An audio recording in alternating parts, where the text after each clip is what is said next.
The American people, through their elected representatives in Congress, have determined to wage unremitting warfare against cancer. This disease has been on the increase in recent years. It now ranks second among the causes of death. We start life as a single cell, specifically programmed to grow and divide to eventually become the 37 trillion or so cells that make up the human body. Each cell is a perfect clone of the cells that came before it. And it takes just one rogue cell for this perfect system to fall apart. Cancer starts with the uncontrolled growth of a single cell. This cell has a genetic mutation. It's a nonconformist that breaks all the rules of cell growth. Normally, cells need signals to grow. They stop growing if they come into contact with other cells and after a certain number of cell divisions. But in a way, cancer cells are immortal. They don't stop growing and their potential to replicate is limitless. The causes of cancer can be inherited or triggered by our environment. Things like smoking, a poor diet, lack of exercise, or exposure to the sun or radiation. Some viruses, like human papillomavirus, can damage our DNA and lead to cancer. And sometimes we can't identify a specific cause. And it seems that so many people get cancer. Statistics say it's more common now than it ever has been. Some people say that cancer is an ailment of modern society, but really? What's going on? First of all, cancer isn't a single disease. There are more than 200 types of cancer, and it is common.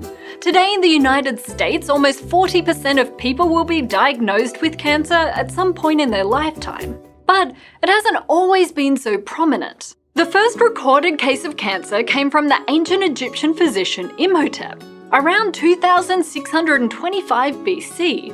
In one of his cases, he found bulging masses on the breast, spreading similar to an unripe fruit, cool and hard to touch. In The Emperor of All Maladies, oncologist Siddhartha Mukherjee writes, "This could hardly be a more vivid description of breast cancer."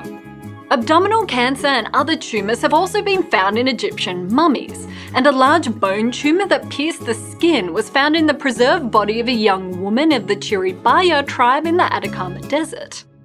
Up until a few hundred years ago, it was rare to find records of cancer. People had other concerns, tuberculosis, the plague, smallpox and influenza, to name a few. Cancer was around, but it was rare because people didn't live long enough to get it, and practitioners couldn't perfectly define it. But by 1900, cancer was the 8th most common cause of death in the United States. By 1950, life expectancy had increased by 21 years, and cancer was second, behind heart disease, as the leading cause of death, the same as it is today. In ancient times and up until recently, people simply didn't live long enough to get cancer. It's much more common in older people. Your risk of getting cancer increases with age. For example, men from 0 to 49 years old have a 1 in 304 chance of getting prostate cancer. By the time they hit 70 years old, that's a 1 in 9 chance. But through this increase in diagnoses, there's also a big increase in survival rates. In 2013, the American Cancer Society reported that death rates had fallen by 20% from their peak 20 years prior. For this, we can thank progress in education, screening, diagnosis, and treatment. Still, many cancers can be prevented. In 2010, almost 1.5 million of the 8 million cancer deaths around the world were caused by tobacco smoking. And more than 20% of cancer worldwide is related to people being overweight, obese, physically inactive, or having a poor diet. So why do so many people get cancer? Well, it's a combination of increased life expectancy and our lifestyle factors. Worldwide smoking increased in the 20th century, and there's more cases of obesity than ever before. A 19th century surgeon once wrote, "Cancer is the emperor of all maladies, the king of terrors." But it's not the incurable terror it once was. A side effect of cancer becoming more prevalent is that awareness is too. Prevention, early detections, and treatments are the best they've ever been. When speaking of the Human Genome Project, former US President Bill Clinton said, "It is now conceivable that our children's children will know the term cancer only as a constellation of stars." We can be hopeful, but cancer is certainly still with us, and perhaps it always will be.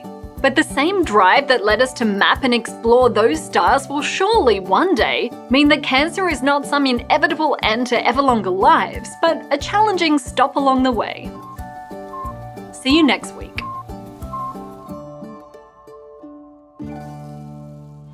We must meet this disease with the resolution, I choose to live and to help others to live. I will fight cancer in my own life and wherever I may meet it.